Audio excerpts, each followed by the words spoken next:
Bapak-bapak, ibu-ibu, saudara-saudariku umat Allah, kekasih-kekasih Tuhan, salam jumpa, berkah dalam, apa kabar?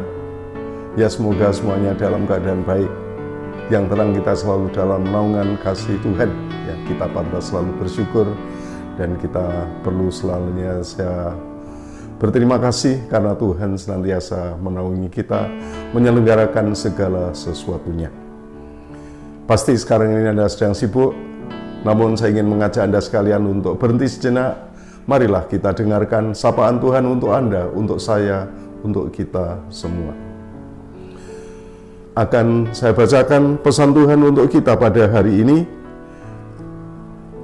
dari Injil Santo Lukas bab 15 ayat 11 sampai dengan ayat 32. Perumpamaan tentang anak yang hilang. Kita awali terlebih dahulu dengan membuat tanda kemenangan Kristus dalam nama Bapa dan Putra dan Roh Kudus. Amin. Tuhan beserta kita sekarang dan selama-lamanya. Inilah Injil Yesus Kristus menurut Santo Lukas. Terpujilah Kristus. Perumpamaan tentang anak yang hilang. Yesus berkata lagi, ada seorang mempunyai 2 anak laki-laki. Kata yang bungsu kepada ayahnya, Bapa, berikanlah kepadaku bagian harta milik kita yang menjadi hakku. Lalu ayahnya membagi-bagikan harta kekayaan itu di antara mereka. Beberapa hari kemudian anak bungsu itu menjual seluruh bagiannya itu, lalu pergi ke negeri yang jauh. Di sana ia akan memboroskan harta miliknya itu dengan hidup berfoya-foya. Setelah dihabiskannya semuanya, timbullah bencana kelaparan di dalam negeri itu, dan ia pun mulai melarat. Lalu ia pergi dan bekerja pada seorang majikan di negeri itu. Orang itu menyuruhnya ke ladang untuk menjaga babinya. Lalu ia ingin mengisi perutnya dengan ampas yang menjadi makanan babi itu, tetapi tidak seorang pun yang memberikannya kepadanya. Lalu ia menyadari keadaannya, katanya, betapa banyaknya orang upahan Bapakku yang berlimpah-limpah makanannya, tetapi aku di sini mati kelaparan.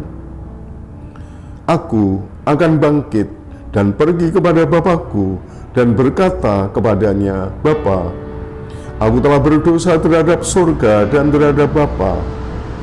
Aku tidak layak lagi disebutkan anak Bapa. Jadikanlah aku sebagai salah seorang upahan Bapa. Maka bangkitlah ia dan pergi kepada bapaknya. Ketika ia masih jauh, ayahnya telah melihatnya, lalu tergeraklah hatinya oleh belas kasihan. Ayahnya itu berlari mendapatkan dia, lalu merangkul dan mencium dia. Kata anak itu kepadanya, Bapa, aku telah berdosa terhadap surga dan terhadap Bapa. Aku tidak layak lagi disebutkan anak Bapa.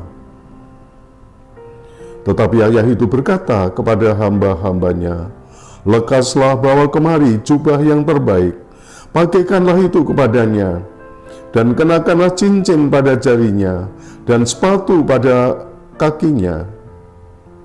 Dan ambillah anak lembu tambun itu, sembelihlah dia, dan marilah kita makan dan bersukaria. Sebab anakku ini telah mati dan menjadi hidup kembali. Ia telah hilang dan didapat kembali. Maka mulailah mereka bersukaria. Tetapi anaknya yang sulung yang berada di ladang, dan ketika ia pulang dan dekat ke rumah, ia mendengar bunyi seruling dan nyanyian tari-tarian. Lalu ia memanggil salah seorang hamba dan bertanya kepadanya apa arti semuanya itu. Jawab hamba itu, adikmu telah kembali dan ayahmu telah menyembelih anak lembu tambun, karena ia mendapatnya kembali dengan sehat. Maka marahlah anak sulung itu, dan ia tidak mau masuk. Lalu ayahnya keluar dan berbicara dengan dia. Tetapi ia menjawab ayahnya, katanya, "Telah bertahun-tahun aku melayani Bapa, dan belum pernah aku melanggar perintah Bapa. Tetapi kepadaku belum pernah Bapa memberikan seekor anak kambing untuk bersukacita dengan sahabat-sahabatku. Tetapi baru saja datang anak Bapa yang telah memboroskan harta kekayaan Bapa bersama dengan pelacur-pelacur. Maka Bapa menyembelih anak lembu tambun itu untuk dia." Kata ayahnya kepadanya, "Anakku, engkau selalu bersama-sama dengan aku, dan segala kepunyaanku adalah kepunyaanmu. Kita patut bersukacita dan bergembira, karena adikmu itu telah mati dan menjadi hidup kembali. Ia telah hilang dan didapat kembali." Demikianlah Injil Tuhan. Terpujilah Kristus.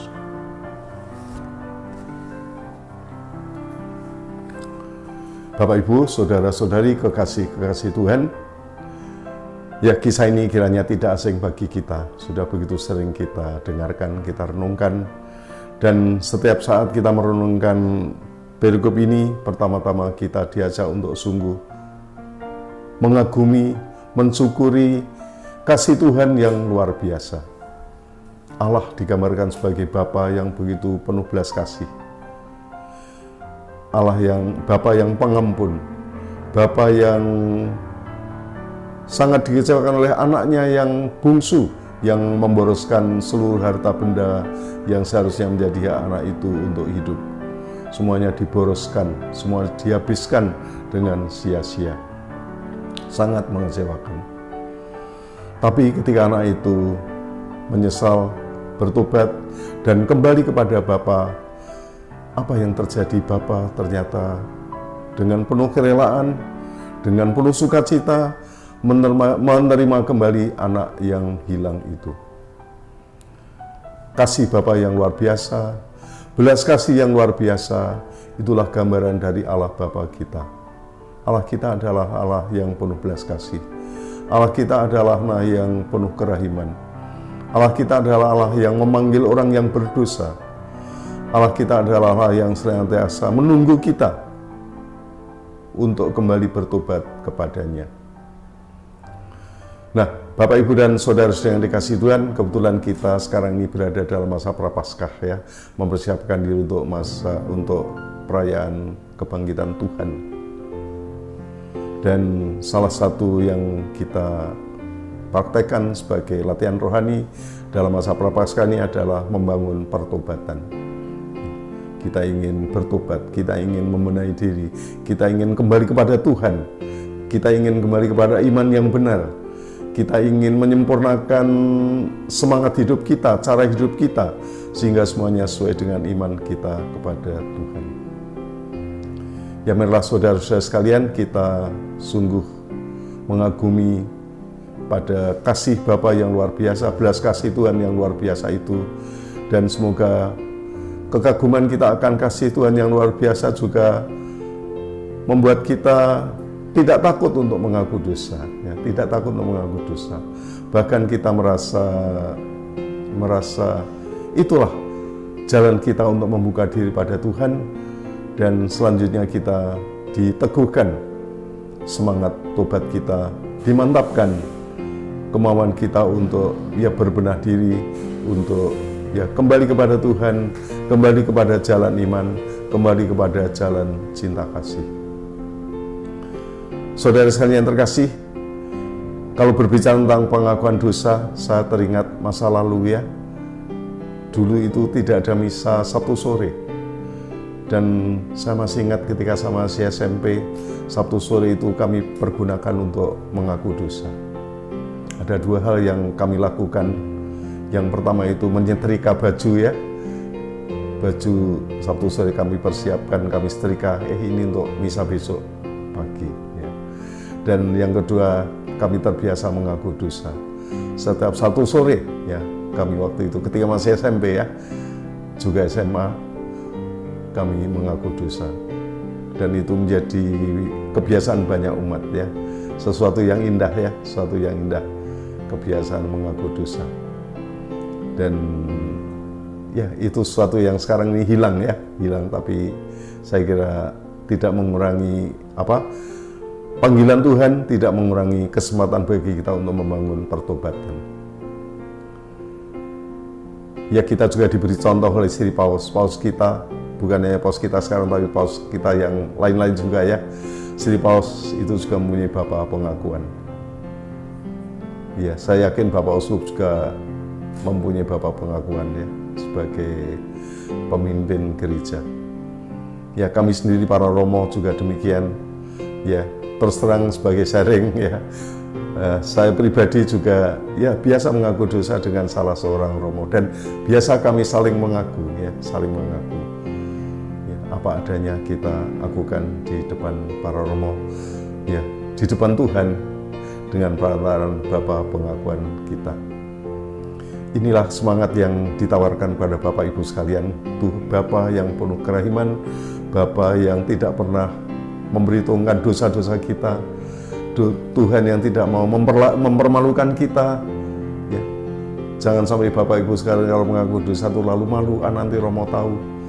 Jangan dipikirkan, karena Romo itu juga menghadirkan Allah yang penuh kerahiman, yang tidak akan yang mempermalukan Anda. Semuanya akan dirahasiakan, akan dihormati dengan penuh keyakinan. Ya, pengakuan dosa adalah sesuatu yang kiranya indah untuk kita, karena kita boleh membuka hati kepada Tuhan, dan buahnya adalah kita akan semakin tulus, semakin jujur di hadapan Allah. Kita akan semakin tulus dan jujur di hadapan sesama kita. Ya, kebenaran dan kasih akan semakin menjiwai kita. Yang terang kita selalu dalam relasi yang semakin dekat dan mendalam dengan Allah Bapa sendiri. Saudara-saudara sekalian yang terkasih, marilah kita, terutama pada saat kita mempersiapkan Hari Raya Paskah nanti, ya kita juga memanfaatkan waktu-waktu kita ini untuk selalu bertobat, ya. Dan salah satu wujud pertobatan kita, jalan pertobatan kita adalah mengaku dosa. Ya, sekedar sebagai sharing, saya sebagai Romo juga ya biasa mengaku dosa pada sesama Romo. Ada satu Romo Bapak pengakuan saya ya, kami bersahabat, kebetulan juga hampir seusia, hampir seusia. Ya, dan kami biasa saling mengaku dosa. Dan rasa-rasanya ya tidak ada beban ya, termasuk rahasia-rahasia pribadi.